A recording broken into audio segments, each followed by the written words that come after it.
अस्सलामुअलैकुम। இன்னைக்கு வீடியோல மொறுன்னு சுவையான சமோசா எப்படி பண்றதுன்னு பார்க்க போறோம்। நான் இன்னைக்கு 2 கப் கோதுமை மாவு எடுத்துக்கிறேன்। நான் இன்னைக்கு மைதா மாவுல பண்ணல, கோதுமை மாவுல தான் பண்றேன்। தேவையான அளவு உப்பு ஆட் பண்ணிக்கோங்க। ஒரு தடவை நல்லா ரஃப்பா மிக்ஸ் பண்ணி விட்டுட்டு அடுப்புல நல்லா கொதிக்க வச்ச எண்ணெயை, சூடா இருக்கிற எண்ணெயை ஊத்துங்க। கொஞ்சம் கேர்ஃபுல்லா கையை சுட்டுக்காம மெதுவா கொஞ்சம் கொஞ்சமா பிசைஞ்சு வச்சுக்கோங்க। கொஞ்சம் கொஞ்சமா தண்ணி விட்டுட்டு அந்த மாவெல்லாம் தண்ணியோட மிக்ஸ் ஆகிற அளவுக்கு பிசைஞ்சு விட்டுட்டு அப்படியே ஒரு 10 நிமிஷம் ரெஸ்ட் ஆக விட்டுருங்க। இப்போதைக்கு இது பிசைய வேணாம்। ஸ்டஃபிங் ரெடி பண்ணிடலாம்। ஒரு பேன்ல கொஞ்சமா எண்ணெய் விட்டு சோம்பு ஆட் பண்ணிக்கோங்க।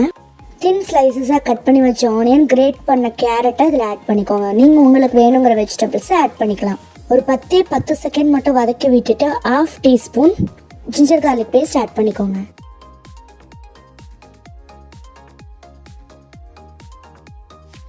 1 டீஸ்பூன் மிளகாய் தூள்,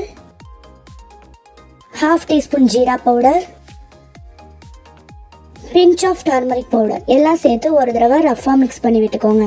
வெங்காயம் நல்லா வதங்கிட வேணாம், இந்த மாதிரி கொஞ்சமா வதங்கினாதான் நம்ம வாயில கடிப்படுறதுக்கு நல்லா இருக்கும்। தேவையான அளவு உப்பு சேர்த்துட்டு நம்ம கட் பண்ணி வச்சிருக்கிற பச்சை மிளகாய், கொத்தமல்லி கீரை, கருவேப்பிலையை ஆட் பண்ணி ஒரு தடவை மிக்ஸ் பண்ணி விட்டுட்டு ஸ்டவ் ஆஃப் பண்ணிடுங்க। நம்ம ஸ்டஃபிங் ரெடி ஆயிடுச்சு। இப்போ நம்ம மிக்ஸ் பண்ணி வச்சிருக்கிற மாவை நல்லா ப்ரெஷர் கொடுத்து நீட் பண்ணிக்கலாம்। நல்லா ஒரு சப்பாத்தி மாவு, பூரி மாவு பதத்துக்கு வந்தா போதும்। ஒரு வெட் கிளாத்தை வச்சு ஒரு 1/2 மணி நேரம் க்ளோஸ் பண்ணி வச்சிருங்க। நீங்க ஈவினிங் சமோசா பண்ண போறீங்கன்னா ஒரு 2 மணிக்கு நீங்க இதெல்லாம் ரெடி பண்ணி வச்சிருங்க। 1/2 அன் ஹவர் மூடி வச்சதுக்கு அப்புறம் மறுபடியும் மாவை ஒரு தடவை நல்லா பிணைஞ்சு விட்டு குட்டி குட்டி பால்ஸா உருட்டி வச்சுக்கோங்க। இப்போ நம்மளோட பால்ஸ் எல்லாம் நல்லா மெல்லிசா தேய்ச்சிக்கணும்। உங்களால எந்த அளவுக்கு மெல்லிசா தேய்க்க முடியுமோ அந்த அளவுக்கு மெல்லிசா தேய்ச்சிக்கணும்।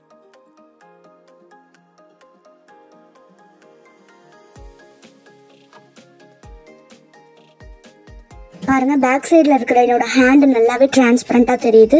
இந்த அளவுக்கு மெல்லிசா தேய்ச்சிக்கோங்க।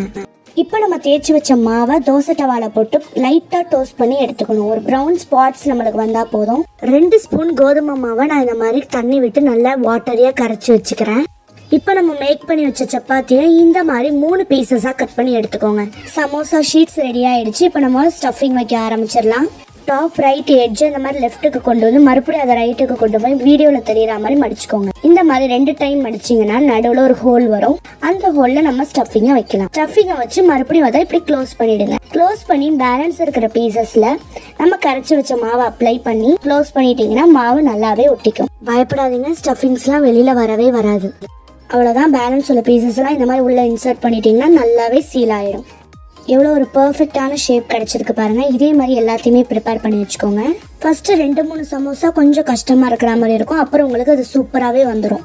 அப்படி உங்களுக்கு இதை செய்ய கஷ்டமா இருந்துச்சுன்னா கடைகளில் சமோசா ஷீட்ஸ்ன்னு விற்கும், அதை வாங்கி யூஸ் பண்ணிக்கோங்க। நான் கோதுமை மாவில் யூஸ் பண்ணுறதுனால ரொம்ப ஹெல்த்தியாக இருக்கும்। அவ்வளோதான், நம்ம சமோசா பேஸ் ரெடி ஆயிடுச்சு। இது எண்ணெயில் போட்டு பொரிச்சு எடுத்துட வேண்டியதுதான்। கோதுமை மாவு சீக்கிரமாவே கரிஞ்சு போயிடும், அதனால டக்குன்னு 2 பக்கமும் திருப்பி போட்டு நல்ல ஒரு சூப்பரான ரெட்டிஷ் ப்ரௌன் கலர் வந்ததுக்கு அப்புறம் எடுத்துருங்க। இதே மாதிரி எல்லா பேட்சஸையும் நம்ம பொரிச்சு எடுத்துடலாம்।